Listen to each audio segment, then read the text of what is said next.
first, live, local. This is Good Day Oregon Plus.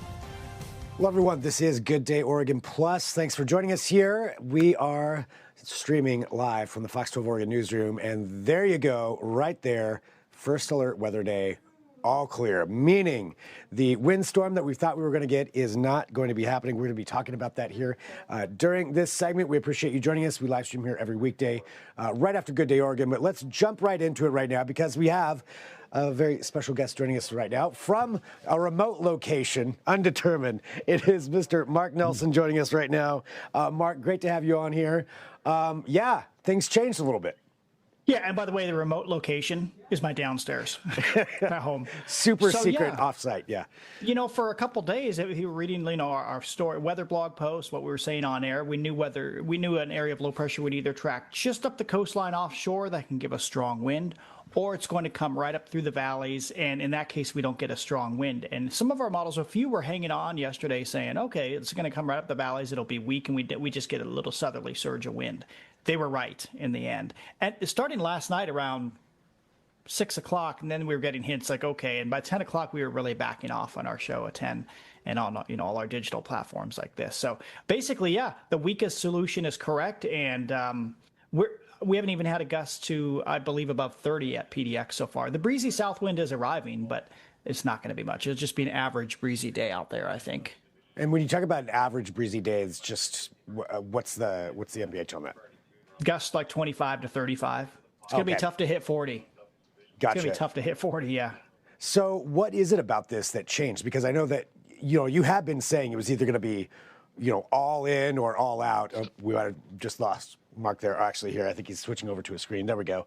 I'm going to pull this up. So yeah, can you see that? I'm sorry, did I mess you up? Yes, I can see that now. Yeah, yep. So that's just an example. Yesterday, this is one of our models here, and you could see a big L offshore, big, deep area of low pressure coming up the coastline. And instead, let me switch here. This may mess things up a little bit. Let me stop this. And instead, we just got this weak little system, and it's actually now up around Olympia. There you go, right there. And so that basically it's just too weak. It doesn't give us strong wind in that setup. And we knew that was a possibility. Our number one model, the European model, was showing that this would happen, that it would be pretty weak, and it never really had a big forecast for huge wind. Okay, so that one didn't, and that's one of the things, looking at these different forecasts that you do have. Let me get you back over here. So what's the big difference between the two of why they were so far apart? Well, you notice the location wasn't that much different. And actually, the pressure difference was only about 10 millibars. So meteorologically, it was not dramatically different, but it has a dramatic difference in the wind here in the valley. Gotcha. All right. So that's basically what happened. The thing just fell apart. Now, since it comes up the valley, I should point out, came up the valley this morning. We didn't notice much wind. We're getting the breezy south wind now, and we had the gusty east wind. Mm-hmm. But since it's coming up over us, that does mean to the east, just like in hurricanes are an area of low pressure too, but it's far more intense than this. Often when you're watching hurricane coverage for hours on end, they'll talk about how as a hurricane moves north, that right front quadrant is the most dangerous because the wind goes around the low pressure that way. All right, so on the right side of this low pressure, as it moves north, it is very windy. And anybody watching us from Bend, Central Oregon, John Day, Burns, Baker City, you're getting big south wind over there. Not necessarily that damaging, but pretty darn windy. So actually the bigger wind is east of the Cascades. So it basically shoves everything to the east when that low pressure is over us instead of offshore. Okay, so that's where when I know that we were getting some messages from viewers, somewhere over there. I know John Day, somebody wrote in. Yeah, I saw across to 60 over there. Yeah. That Immigrant Hill, if you have you ever driven from Pendleton over to LeGrand and Boise, you go up Immigrant Hill, you suddenly just go up the mountain and the freeway splits. Yeah. Okay. They're getting gusts over 70 over there right now, which is not unheard of in the winter, but that's pretty strong even for them. And is that going to phase out, though, the same amount of time this one was going to? So like a couple of hours? Yeah, in a few hours it'll fade as well as that system moves farther north. I mean, the biggie is that we saved Christmas, I guess, huh? There it is. Yeah, absolutely. Right. That's why we're giving it the all clear. So for the rest of the day, for the rest of this, today and tomorrow, what can people expect? Just scattered showers for the rest of today. There'll be a few light showers tomorrow. but not much rain in total. And then as for the wind, it'll be breezy the next few hours. And I think it'll be calm. Soon after sunset, it'll be calm and the sky should break up. I think we'll see some stars, a perfect Christmas Eve, right? All right. And yeah, I think after sunset, it'll be pretty much calm.